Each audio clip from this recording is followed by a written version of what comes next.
UBA 9-month financial report shows that 9-month interim report the bank recorded about strong earnings growth during the period. So that's 36.1% year-on-year growth in earnings per share to 2 naira 94 kobo compared to 2 naira 16 kobo in 2020. So overall profit before tax went up by 36.4 year-on-year higher at around 122.2 billion naira. So interest income grew by 8.4% year-on-year to 343.71 billion naira. However, cash and bank balances declined 12% year-on-year. Profit after tax grew by 35.6% year-on-year to 104.6 billion naira. So income tax expense went up by 41.2%, however. So operating expenses inch higher by 6.9%. That's the report. A snapshot of UBA 9-month financial report 2021. But let's look quickly at Unilever. How much is Unilever doing? Because it's earnings season and a lot of earnings are trickling in, financial year rather, trickling in. And look at the revenue of Unilever's third quarter 2021 unaudited result. This is not yet audited. This is the unaudited result of the Unilever report. So revenue grew by 2.5% year-on-year to 19.73 billion in the third quarter of 2021. So you have the earnings per share of 0.06 against a loss per share of 27 kobo recorded in the third quarter of 2020. So performance was supported by 12.5% top line growth and a surge in finance income up to 284.0% year-on-year. So revenue went up and stood at 58.72 billion naira, primarily driven by strong revenue growth. So you have food segment declining, you also have revenue going up. So that's a bit of a contrast there. But let's talk to our analyst who is standing by. Mr. Ambrose Omodion is Chief Research Officer, Invest Data Consulting Limited. He joins us now via the telephone. Thank you, Mr. Omodion, for your time. Looking at the result yesterday and some of the earnings trickling in, the food sector, the food segment of the shares of the company of Unilever went down, declined there. But meanwhile, of course, the gross earning went up. So let's start from there. How do you, address or analyze this contrast?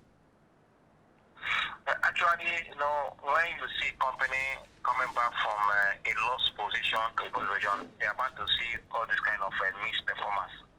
But the good thing is that the third quarter result have hit the market so far and supported the market. You can see a positive reaction to Unilever number, PZ, and the police microfinance and the result last week Friday. Because that investors are seeing value in these stocks because the numbers are giving them an insight where the companies are going.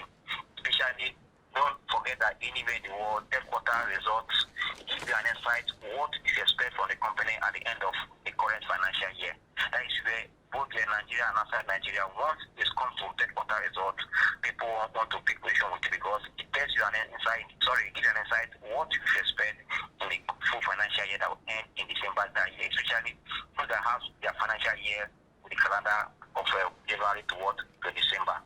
And Unilever is among those that have the same calendar. That is why they did their third quarter. And you see that there's improvement in their top line and bottom line, despite there's a little decline in their food, subsidiary or subsegment of the company. So that also a reflection of what is happening in the economy. That yes, consumption has dropped because people earnings are dropped. Inflation are also hitting some people's source of livelihood.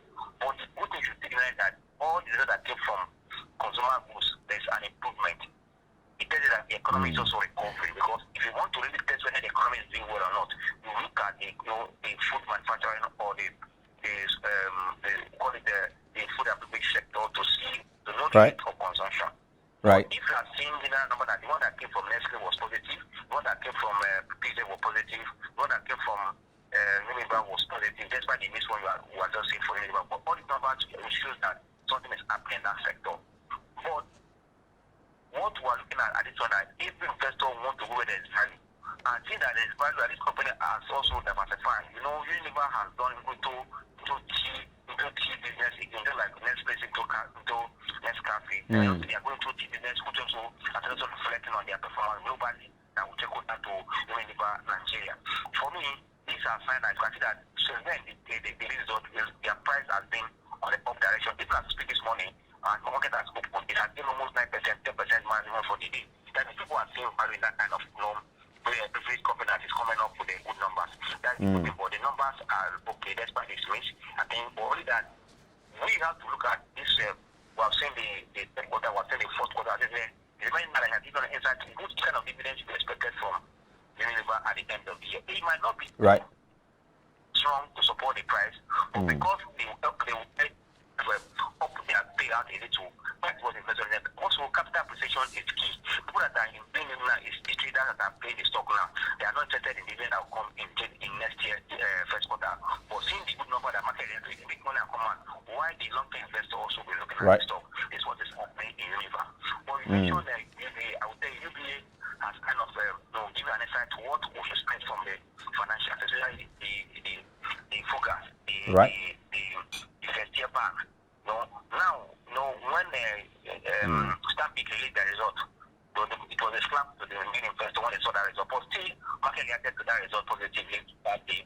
But now, we are seeing the number that from UBA give you an insight to what UBA is capable of doing at the end of financial year. This is the first time we are seeing UBA earnings above 2.70 Kobo. And almost 2.90 Kobo or 3.06 if I might say that the earnings for third quarter.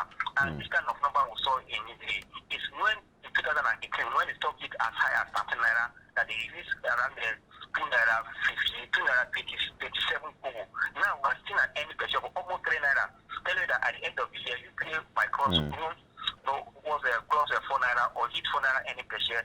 That alone should give you an insight to what you expect from UBA. For me, the investor in UBA should just relax on the numbers actually that it's really an African bank that they are putting in Africa that can see it at the bottom of the line of this company that they put their bottom line with almost 37%, from around 77 billion to 104 billion. There's that something is working for UBA. And also don't forget that when UBA cut the previous year, they said they are using that money to kind of put credit to the countries where they are operating, because those countries need money to survive, to run the economy.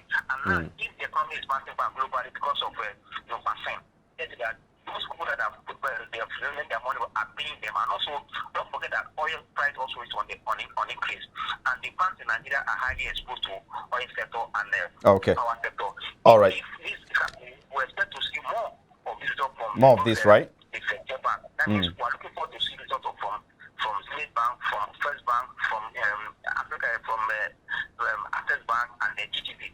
This is not to come, but that of Stampik is contrary, because we are seeing a decline in that result. We are seeing an uptrend in what UBA. For me, investors in UBA should hold on, because this is UBA might be impressive. And that also moves the price up.